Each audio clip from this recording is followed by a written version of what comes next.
ಸ್ನೇಹಿತರೆ, ಇಂದು ನಾನು ನಿಮ್ಮನ್ನು ಜಗತ್ತಿನ ಅತ್ಯಂತ ನಿಗೂಢ, ದಟ್ಟವಾದ ಮತ್ತು ರೋಮಾಂಚನಕಾರಿ ಜಾಗಕ್ಕೆ ಕರೆದೊಯ್ಯುತ್ತಿದ್ದೇನೆ. ಅದೇ ಅಮೆಜಾನ್ ಮಳೆಕಾಡುಗಳು. ಸಾಮಾನ್ಯವಾಗಿ ನಮಗೆ ಪ್ರಾಣಿಗಳು ಎದುರಾದಾಗ ಎರಡು ರೀತಿಯ ಭಾವನೆಗಳು ಮೂಡುತ್ತವೆ. ಕೆಲವು ಪ್ರಾಣಿಗಳು ನಮ್ಮಲ್ಲಿ ತಕ್ಷಣವೇ ತಳಮಳ, ನಡುಕ ಅಥವಾ ಭಯವನ್ನು ಹುಟ್ಟಿಸುತ್ತವೆ. ಆದರೆ ಇನ್ನು ಕೆಲವು ಅಪರೂಪದ ಜೀವಿಗಳಿವೆ.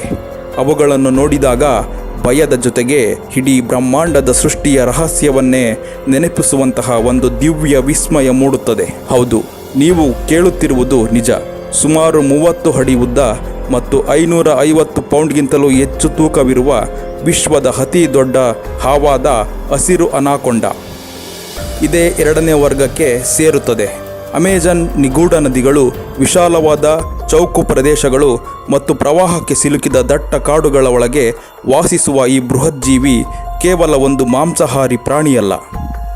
ಕೊಲಂಬಿಯಾ, ಬ್ರೆಜಿಲ್, ಪೇರು ಮತ್ತು ಅದರ ಆಸುಪಾಸಿನ ಡಜನ್ಗಟ್ಟಲೆ ಸ್ಥಳೀಯ ಬುಡಕಟ್ಟು ಸಮುದಾಯಗಳಿಗೆ ಅನಾಕೊಂಡ ಎನ್ನುವುದು ಜೈವಿಕ ಕುತೂಹಲದ ವಸ್ತುವಷ್ಟೇ ಅಲ್ಲ, ಅದು ಕೇವಲ ಒಂದು ಕ್ರೂರ ಪರಭಕ್ಷಕನೂ ಅಲ್ಲ. ಅವರ ಪಾಲಿಗೆ ಈ ಅನಾಕೊಂಡವೇ ಈ ಪ್ರಪಂಚ ಹೇಗೆ ಪ್ರಾರಂಭವಾಯಿತು ಎಂಬುದರ ಮೂಲ, ಮಾನವ ಸಮಾಜಗಳು ಹೇಗೆ ಬದುಕಬೇಕು ಎಂದು ಕಲಿಸಿದ ಗುರು, ಮತ್ತು ಇಂದಿಗೂ ಪ್ರಕೃತಿಯ ಸಮತೋಲನವನ್ನು ಕಾಪಾಡಿಕೊಂಡು ಬರುತ್ತಿರುವ ಬ್ರಹ್ಮಾಂಡದ ಶಕ್ತಿ.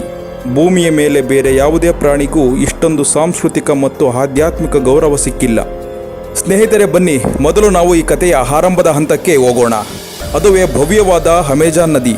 ನೀವು ಎಂದಾದರೂ ಗೂಗಲ್ ಮ್ಯಾಪ್ನಲ್ಲೋ ಅಥವಾ ಭೂಪಟದಲ್ಲೋ ಅಮೆಜಾನ್ ನದಿಯ ಹಾದಿಯನ್ನು ಗಮನಿಸಿದ್ದೀರಾ? ಮಳೆಕಾಡಿನ ಮೂಲಕ ಸಾಗುವ ಅದರ ಹಾದಿ ಎಲ್ಲೂ ನೇರವಾಗಿಲ್ಲ. ಅದು ಬಾಗುತ್ತದೆ, ಬಳುಕುತ್ತದೆ, ಸುರುಳಿಯಾಗುತ್ತಾ ಮತ್ತು ಕುಣಿಯುತ್ತಾ ಸಾಗುತ್ತದೆ. ನಿಖರವಾಗಿ ಒಂದು ಬೃಹತ್ ಹಾವು ನೀರಿನ ಮೂಲಕ ಚಲಿಸುವಾಗ ಭೂಮಿಯ ಮೇಲೆ ಮೂಡುವ ನಿಖರವಾದ ಹಾದಿಯಂತೆ ಅಮೆಜಾನ್ ನದಿ ಕಾಣುತ್ತದೆ. ಈ ನದಿಯ ಸುತ್ತಮುತ್ತಲೇ ತಮ್ಮ ಇಡೀ ಜೀವನವನ್ನು ಕಳೆಯುವ ಸ್ಥಳೀಯ ಸಮುದಾಯಗಳಿಗೆ ಈ ದೃಶ್ಯ ಕೇವಲ ಕಾಕತಾಳೀಯ ಅನಿಸಲಿಲ್ಲ. ಅವರ ಪಾಲಿಗೆ ಅದೊಂದು ದೈವಿಕ ಸಂಕೇತವಾಗಿತ್ತು. ಅದಕ್ಕೊಂದು ಆಳವಾದ ಅರ್ಥವಿತ್ತು. ಅವರ ದೃಷ್ಟಿಯಲ್ಲಿ ಅನಾಕೊಂಡದ ದೇಹವು ಅಮೆಜಾನ್ ನದಿಯ ಒಡಲಿನಿಂದ ಬೇರ್ಪಡಿಸಲಾಗದ ಒಂದು ಶಕ್ತಿಯಾಯಿತು.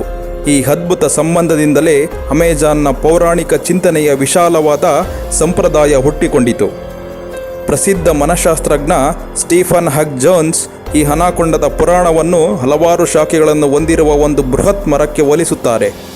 ನದಿಯ ದಡದಲ್ಲಿರುವ ಬೇರೆ ಬೇರೆ ಬುಡಕಟ್ಟು ಜನಾಂಗಗಳು ತಮ್ಮದೇ ಆದ ಕಥೆಗಳನ್ನು ಹೊಂದಿದ್ದರು. ಆ ಎಲ್ಲ ಕಥೆಗಳ ಬೇರು ಮಾತ್ರ ಒಂದೇ ಆಗಿದೆ.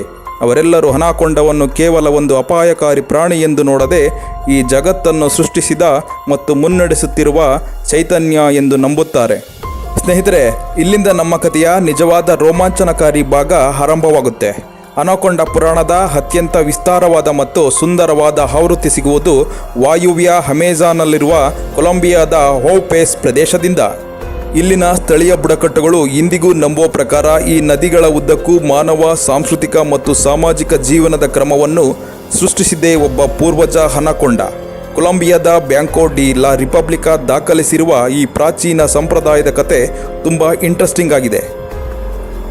ಬಹಳ ಹಿಂದೆ ಪ್ರಪಂಚ ಆರಂಭವಾದ ದಿನಗಳಲ್ಲಿ ಒಂದು ಬೃಹತ್ ಅನಾಕೊಂಡವು ಅಮೆಜಾನ್ ನದಿಯ ಉದ್ದಕ್ಕೂ ತನ್ನ ಪವಿತ್ರ ಪ್ರಯಾಣವನ್ನು ಪ್ರಾರಂಭಿಸುತ್ತೆ. ಅದು ಪೂರ್ವ ದಿಕ್ಕಿನ ನೀರಿನ ಬಾಗುಲಿಗಳಿಂದ, ಅಂದರೆ ಹಾಲಿನ ಸರೋವರ ಎಂದೇ ಕರೆಯಲಾಗುವ ಪವಿತ್ರ ಸ್ಥಳದಿಂದ ಹೊರಟು ಪಶ್ಚಿಮದ ಕಡೆಗೆ, ಅಂದರೆ ಇಂದಿನ ಓಪೇಸ್ ಪ್ರದೇಶದ ಕಡೆಗೆ ಸಾಗಿತು. ಸ್ಥಳೀಯರ ಪ್ರಕಾರ ಈ ಓಪೇಸ್ ಜಾಗವೇ ಇಡೀ ಪ್ರಪಂಚದ ಕೇಂದ್ರ ಬಿಂದು. ಆದರೆ ಕೇಳಿ, ಈ ಕಥೆಯಲ್ಲಿ ಬರುವ ಅನಾಕೊಂಡ ಕೇವಲ ಒಂದು ಹಾವಲ್ಲ, ಅದು ಏಕಕಾಲದಲ್ಲಿ ಒಂದು ಪ್ರಾಣಿಯೂ ಆಗಿತ್ತು, ಮತ್ತೊಂದು ಕಡೆ ಬೃಹತ್ ಪ್ರಾಣಿಯೂ ಆಗಿತ್ತು. ಹೌದು, ಅದೊಂದು ಜೀವಂತ ಹಡಗು. ಈ ಭೂಮಿಯ ಮೇಲೆ ಹುಟ್ಟಬೇಕಿದ್ದ ಎಲ್ಲ ಮೂಲ ಮಾನವ ಸಮುದಾಯಗಳು, ಅಂದರೆ ಜಗತ್ತಿನ ಮೊದಲ ಮನುಷ್ಯರು, ಆ ಅನಾಕೊಂಡ ದೋಣಿಯ ಒಳಗಿದ್ದರು. ಆ ಅನಾಕೊಂಡ ದೋಣಿಯು ನದಿಯ ನೀರಿನ ಮೇಲೆ ಬೋರ್ಗರೆಯುತ್ತಾ ಚಲಿಸುತ್ತಿದ್ದಂತೆ ಅದು ನಿಯತಕಾಲಿಕವಾಗಿ ನೀರಿನ ಮೇಲ್ಮೈಗೆ ಬರುತ್ತಿತ್ತು. ಹಾಗೆ ಬಂದಾಗಲೆಲ್ಲ ನದಿಯ ದಡದಲ್ಲಿ ಕಾಯುತ್ತಿದ್ದ ಜನರ ಗುಂಪುಗಳನ್ನು ಅದು ಭೂಮಿಯ ಮೇಲೆ ಇಳಿಸುತ್ತಾ ಸಾಗಿತು. ಇಲ್ಲಿ ಒಂದು ಆಶ್ಚರ್ಯಕರ ವಿಷಯವಿದೆ ಗೊತ್ತಾ? ಕೆಲವು ಬುಡಕಟ್ಟು ಆವೃತ್ತಿಗಳ ಪ್ರಕಾರ ಆ ಅನಾಕೊಂಡದ ಬೆನ್ನಿನ ಮೇಲಿದ್ದ ಗುಂಪುಗಳಲ್ಲಿ ಕೇವಲ ಸ್ಥಳೀಯ ಜನರಿರಲಿಲ್ಲ, ಬದಲಿಗೆ ಬಿಳಿಯರು, ಅಂದರೆ ಯುರೋಪಿಯನ್ನರು ಕೂಡ ಇದ್ದರಂತೆ. ವಸಾಹತುಶಾಹಿ ಆಕ್ರಮಣದ ನಂತರವೂ ಸ್ಥಳೀಯರು ತಮ್ಮ ಪುರಾಣಗಳಲ್ಲಿ ಬದಲಾಗುತ್ತಿರುವ ಪ್ರಪಂಚವನ್ನು ಹೇಗೆ ಅಳವಡಿಸಿಕೊಂಡರು ಎಂಬುದಕ್ಕೆ ಇದು ಸಾಕ್ಷಿಯಾಗಿದೆ. ಈ ಪೂರ್ವಜ ಅನಾಕೊಂಡವು ಜನರನ್ನು ಸುಮ್ಮನೆ ದಡಕ್ಕೆ ಬಿಟ್ಟು ಹೋಗಲಿಲ್ಲ. ಅದು ಪ್ರತಿ ಸಮುದಾಯಕ್ಕೂ ಅದರದ್ದೇ ಆದ ವಿಶಿಷ್ಟ ಭಾಷೆಯನ್ನು ನೀಡಿತು. ಅವರ ಸಾಂಸ್ಕೃತಿಕ ಆಚರಣೆಗಳನ್ನು ಕಲಿಸಿಕೊಟ್ಟಿತು. ಅಷ್ಟೇ ಅಲ್ಲ, ಇಂದಿಗೂ ವಿವಿಧ ಬುಡಕಟ್ಟು ಗುಂಪುಗಳ ನಡುವಿನ ಸಂಬಂಧಗಳನ್ನು ನಿಯಂತ್ರಿಸುವ ಸಾಮಾಜಿಕ ಶ್ರೇಣಿಯನ್ನು ನಿರ್ಧರಿಸಿತು. ನಿಮಗೆ ಗೊತ್ತಾ, ಕೊಲಂಬಿಯಾದ ಅಮೆಜಾನ್ ಪರ್ವತ ಪ್ರದೇಶವಾದ ಸೆರೆನಿಯಾ ಡೆಲ್ ಚಿರಿಬಿಟ್ವಿಕ್ ಎಂಬಲ್ಲಿ ಇಂದಿಗೂ ಸಾವಿರಾರು ವರ್ಷಗಳ ಹಳೆಯ ಚಿತ್ರಲಿಪಿಗಳು ಇವೆ. ಆ ಬಂಡೆಗಳ ಮೇಲೆ ಚಿತ್ರಗಳನ್ನು ನೋಡಿದರೆ ನಿಮಗೆ ಆಶ್ಚರ್ಯವಾಗುತ್ತದೆ. ಅಲ್ಲಿ ದೊಡ್ಡ ಅನಾಕೊಂಡದಂತಹ ದೋಣಿಗಳು, ಅದರ ಮೇಲೆ ನಿಂತಿರುವ ಮಾನವ ಆಕೃತಿಗಳ ಆಕಾಶದ ಕಡೆಗೆ ಕೈ ಎತ್ತಿ ಪ್ರಾರ್ಥಿಸುತ್ತಿರುವ ದೃಶ್ಯಗಳು ಇಂದಿಗೂ ಸ್ಪಷ್ಟವಾಗಿ ಕಾಣಿಸುತ್ತವೆ. ಇದು ಕೇವಲ ಕಲ್ಪನೆಯಲ್ಲ, ಅಲ್ಲಿನ ಶಾಮನಿಸ್ಟಿಕ್ ಆಚರಣೆ ಮತ್ತು ಹಾವನ್ನು ಪವಿತ್ರ ಪಾತ್ರೆಯಾಗಿ ಪೂಜಿಸುತ್ತಿದ್ದ ಜೀವಂತ ಇತಿಹಾಸ. ಸ್ನೇಹಿತರೆ, ಈಗ ನಾವು ಕೊಲಂಬಿಯಾದಿಂದ ಸ್ವಲ್ಪ ಮುಂದೆ ಬ್ರೆಜಿಲಿಯನ್ ಅಮೆಜಾನ್ ಕಾಡಿಗೆ ಹೋಗೋಣ. ಇಲ್ಲಿ ಡೆಸೆನಾ ಎಂಬ ಪ್ರಸಿದ್ಧ ಬುಡಕಟ್ಟು ಜನರಿದ್ದಾರೆ. ಅವರದ್ದೇ ಒಂದು ವಿಭಿನ್ನ ಕಥೆ ಇದೆ. ಅವರ ಪ್ರಕಾರ ಈ ಪೂರ್ವಜ ಸರ್ಪ ಬೇರೆ ಯಾರೂ ಅಲ್ಲ, ಆತನೇ ಜಗತ್ತಿನ ಅಜ್ಜ. ಈ ಅಜ್ಜ ಸರ್ಪವು ನದಿಯ ಮೇಲ್ಭಾಗಕ್ಕೆ ಪ್ರಯಾಣ ಬೆಳೆಸಿ ನೀರಿನ ಹಂಚಿನಲ್ಲಿರುವ ಮನೆಗಳಲ್ಲಿ ಜನಾಂಗಗಳನ್ನು ನೆಲೆಸುವಂತೆ ಮಾಡಿತು. ಅಷ್ಟೇ ಅಲ್ಲ, ಮಾನವ ಸಮಾಜಕ್ಕೆ ಅಗತ್ಯವಿರುವ ಮೊದಲ ಧಾರ್ಮಿಕ ಮತ್ತು ಪವಿತ್ರ ಆಚರಣೆಗಳನ್ನು ಹೇಗೆ ಮಾಡಬೇಕೆಂದು ಪ್ರತ್ಯಕ್ಷವಾಗಿ ತೋರಿಸಿಕೊಟ್ಟಿತು. ಪ್ರಸಿದ್ಧ ಮಾನವಶಾಸ್ತ್ರಜ್ಞ ಇದನ್ನು ವಿವರವಾಗಿ ದಾಖಲಿಸಿದ್ದಾರೆ. ಡೆಸೆನಾ ಜನರು ಸಂಪ್ರದಾಯದಲ್ಲಿ ಈ ಅನಾಕೊಂಡ ದೋಣಿಯನ್ನು ಸೃಷ್ಟಿಕರ್ತನಾದ ಸೂರ್ಯ ದೇವನೇ ಭೂಮಿಗೆ ಕಳುಹಿಸಿದನಂತೆ. ಮಾನವೀಯತೆಯನ್ನು ಭೂಮಿಗೆ ತರಲು ಈ ಸರ್ಪವು ಒಂದು ಗರ್ಭಕೋಶದಂತೆ ಕೆಲಸ ಮಾಡಿತು. ಅಂದರೆ ಮಾನವ ಜೀವನವು ಮೊದಲು ಕಲ್ಪಿಸಲ್ಪಟ್ಟ ಮತ್ತು ರಕ್ಷಿಸಲ್ಪಟ್ಟ ಪವಿತ್ರ ಜಾಗವೇ ಈ ಅನಾಕೊಂಡದ ಒಡಲು. ಇನ್ನು ಟುಕೋನಾ ಜನರ ಬಳಿ ಹೋದರೆ ಅವರ ನಂಬಿಕೆ ಮತ್ತಷ್ಟು ರೋಮಾಂಚನಕಾರಿಯಾಗಿದೆ. ಅವರ ಪ್ರಕಾರ ಅನಾಕೊಂಡಕ್ಕೆ 2 ರೂಪಗಳಿವೆ. ಒಂದು ಭೂಮಿಯ ಮೇಲೆ ಹರಿಯುವ ಅಮೆಜಾನ್ ನದಿ, ಮತ್ತೊಂದು ರಾತ್ರಿಯ ಆಕಾಶದಲ್ಲಿ ಕಾಣಿಸುವ ನಕ್ಷತ್ರಗಳ ರಾಶಿ, ಅಂದರೆ ಕ್ಷಿರಪಥ. ಆಕಾಶದಲ್ಲಿ ಹರಡಿರುವ ಆ ನಕ್ಷತ್ರಗಳ ಸುರಿಮಳೆ ಅವರಿಗೆ ಬೃಹತ್ ಹಾವಿನಂತೆ ಕಾಣುತ್ತದೆ. ಮಳೆಗಾಲದಲ್ಲಿ ಅಮೆಜಾನ್ ನದಿಯಲ್ಲಿ ತೇಲಿ ಬರುವ ಬಿಳಿ ಕೆಸರು ಮತ್ತು ಅವರ ಪವಿತ್ರ ಸಮಾರಂಭಗಳಲ್ಲಿ ಬಳಸಲಾಗುವ ಗಿಡ ಮೂಲಿಕೆಗಳ ಬಿಳಿ ದ್ರವ, ಇವೆಲ್ಲವೂ ಮಾನವ ಜೀವನವನ್ನು ಪ್ರಾರಂಭಿಸಿದ ಆದಿ ಸ್ವರೂಪದ ದೃಷ್ಟಿಯ ಸಂಕೇತಗಳು ಎಂದು ಅವರು ನಂಬುತ್ತಾರೆ. ಇತರ ಸಮುದಾಯಗಳಲ್ಲಿ ಈ ಅನಾಕೊಂಡವು ಅವರ ಸಾಂಪ್ರದಾಯಿಕ ಸಂಗೀತ, ವಾದ್ಯಗಳು, ಮಣ್ಣಿನ ಪಾತ್ರೆಗಳನ್ನು ಮಾಡುವ ಕಲೆ, ಕಾಯಿಲೆಗಳನ್ನು ಗುಣಪಡಿಸುವ ಆಚರಣೆಗಳು ಮತ್ತು ಜಗತ್ತಿನ ದ್ವಂದ್ವಗಳಾದ ಹಗಲು ರಾತ್ರಿ, ಸೂರ್ಯ ಚಂದ್ರ, ಗಂಡು ಹೆಣ್ಣು ಎಂಬ ತತ್ವಗಳಿಗೆ ಸಾಕ್ಷಿಯಾಗಿದೆ. ಆದರೆ ಪೆರು ದೇಶದ ಅಮೆಜಾನ್ ಕಾಡುಗಳಿಗೆ ಬಂದರೆ ಈ ಅನಾಕೊಂಡದ ರೂಪ ಬದಲಾಗುತ್ತದೆ. ಇಲ್ಲಿ ಇದನ್ನು ಯಾಕುಮಾಮ, ಅಂದರೆ ನೀರಿನ ತಾಯಿ ಎಂದು ಕರೆಯುತ್ತಾರೆ. ಇದು ಪ್ರಕೃತಿಯ ಸಮತೋಲನವನ್ನು ಕಾಯುವ ದೇವತೆ. ಇದಕ್ಕೊಂದು ಕಥೆ ಇದೆ. ಒಮ್ಮೆ ಮೀನುಗಾರನೊಬ್ಬ ಯಾಕುಮಾಮ ವಾಸಿಸುತ್ತಿದ್ದ ಶಾಂತವಾದ ನದಿಗೆ ನುಗ್ಗಿ ತೊಂದರೆ ಕೊಟ್ಟಾಗ ಆ ಹಾವು ಭೀಕರ ಸುಳಿಯನ್ನು ಸೃಷ್ಟಿಸಿತು. ಆ ಮೀನುಗಾರ ಇಂಕಾ ಸೂರ್ಯದೇವರನ್ನು ಪ್ರಾರ್ಥಿಸಿ ಹೇಗೋ ಪ್ರಾಣ ಉಳಿಸಿಕೊಂಡು ಓಡಿ ಹೋದ. ಪ್ರಕೃತಿಯ ನಿಯಮವನ್ನು ಮೀರಿದರೆ ವಿನಾಶ ಗ್ಯಾರಂಟಿ ಎಂಬುದಕ್ಕೆ ಈ ಕಥೆಯೇ ಸಾಕ್ಷಿ. ಮತ್ತೊಂದು ಬೇಸರದ ಕಥೆಯೂ ಇದೆ. ಯಾಹು ಎಂಬ ಯುವ ಯೋಧನಿಗೆ ನದಿಯ ಆಳದಿಂದ ಅಳುವ ಧ್ವನಿ ಕೇಳಿಸುತ್ತದೆ. ಅದು ಮತ್ಯಾರದ್ದು ಅಲ್ಲ, ಯಾಕುಮಾಮಳದ್ದು.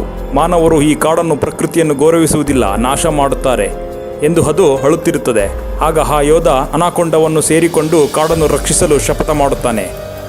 ಸ್ನೇಹಿತರೆ, ಈ ಎಲ್ಲ ವಿಭಿನ್ನ ದೇಶಗಳ ವಿಭಿನ್ನ ಬುಡಕಟ್ಟುಗಳ ಸಂಪ್ರದಾಯಗಳನ್ನು ಒಟ್ಟಿಗೆ ಸೇರಿಸಿ ನೋಡಿದಾಗ ನಮಗೊಂದು ವಿಷಯ ಸ್ಪಷ್ಟವಾಗುತ್ತದೆ. ಅವರೆಲ್ಲರೂ ಒಂದುಗೂಡಿಸುವುದು ಈ ಅಮೆಜಾನ್ ನದಿ ಮತ್ತು ಅದರ ಜೀವನ ಶಕ್ತಿಯಾದ ಅನಾಕೊಂಡ. ಅಮೆಜಾನ್ ಜನರ ಈ ಪುರಾಣಗಳ ಕೆಲವು ಅಲಂಕಾರಿಕ ಕಥೆಗಳಲ್ಲ, ಅವು ಇಂದಿಗೂ ಕ್ರಿಯಾತ್ಮಕವಾಗಿವೆ.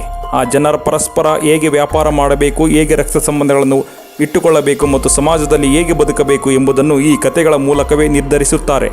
ಈ ಪುರಾಣಗಳು ಕೇವಲ ಭೂಮಿಯ ಗತಕಾಲವನ್ನು ವಿವರಿಸುವುದಿಲ್ಲ, ಅವು ಅವರ ವರ್ತಮಾನವನ್ನು ಆಳುತ್ತವೆ. ಹಸಿರು ಅನಾಕೊಂಡ ಎನ್ನುವುದು ಈ ಇಡೀ ಬ್ರಹ್ಮಾಂಡದ ಚೌಕಟ್ಟಿನಲ್ಲಿ ಒಬ್ಬ ದೈವಿಕ ರಕ್ಷಕ. ಅದು ನೀರನ್ನು ಕಾಪಾಡುತ್ತದೆ. ಪೂರ್ವಜ ಅನಾಕೊಂಡವಾಗಿ ಅದು ಸಮಾಜ ಶಾಂತಿಯನ್ನು ಕಾಪಾಡುತ್ತದೆ. ಅದಕ್ಕಾಗಿಯೇ ಸ್ಥಳೀಯರು ಅದನ್ನು ಗೌರವದಿಂದ ಹಾವುಗಳ ತಾಯಿ ಎಂದು ಕರೆಯುತ್ತಾರೆ. ಮಳೆಕಾಡಿನ ನೈಸರ್ಗಿಕ ಸಮತೋಲನವನ್ನು ಇಂದಿಗೂ ಒಂದು ಬಿಗಿಯಾದ ಸೂತ್ರದಲ್ಲಿ ಹಿಡಿದಿಟ್ಟಿರುವುದು ಇದೇ ನಂಬಿಕೆ. ಪ್ರಕೃತಿಯ ಸಮತೋಲನ ಎನ್ನುವುದು ತಾನಾಗಿಯೇ ಇರುವುದಿಲ್ಲ, ಅದನ್ನು ನಾವು ಸಕ್ರಿಯವಾಗಿ ಗೌರವಿಸಬೇಕು ಮತ್ತು ಕಾಪಾಡಬೇಕು ಎಂಬುದನ್ನು ಈ ಸಂಪ್ರದಾಯಗಳು ಜಗತ್ತಿಗೆ ಸಾರುತ್ತಿವೆ. ಸ್ನೇಹಿತರೆ, ಈಗ ಯೋಚಿಸಿ, ನೀವೊಮ್ಮೆ ಅಮೆಜಾನ್ ನದಿಯ ವಿಶಾಲತೆಯನ್ನು ಅರ್ಥ ಮಾಡಿಕೊಂಡರೆ ಈ ಜಗತ್ತಿನ ಅತಿ ದೊಡ್ಡ ಹಾವು ಕೇವಲ ಒಂದು ಪ್ರಾಣಿಯಲ್ಲ, ಬದಲಿಗೆ ಅಮೆಜಾನ್ನ ಅತ್ಯಂತ ಪವಿತ್ರವಾದ ದೈವಿಕ ಶಕ್ತಿ ಏಕೆ ಎಂಬುದು ನಿಮಗೆ ಅರ್ಥವಾಗುತ್ತದೆ. ಅನಾಕೊಂಡ ಕೇವಲ ಭಯಾನಕವಾಗಿದೆ ಎಂಬ ಕಾರಣಕ್ಕೆ ಈ ಪುರಾಣಗಳ ಪುಟಗಳನ್ನು ಸೇರಲಿಲ್ಲ. ಅದು ಇತಿಹಾಸದ ಭಾಗವಾಗಿದ್ದು ಏಕೆ ಗೊತ್ತಾ? ಏಕೆಂದರೆ ಆ ನದಿಯಂತೆ, ಆ ಕಾಡಿನಂತೆ ಅನಾಕೊಂಡ ಎನ್ನುವುದು ಅಲ್ಲಿನ ಜನರಿಗೆ ಎಲ್ಲವೂ ಆಗಿತ್ತು. ಅದುವೇ ಅವರ ಬದುಕು, ಅದುವೇ ಅವರ ಬ್ರಹ್ಮಾಂಡ.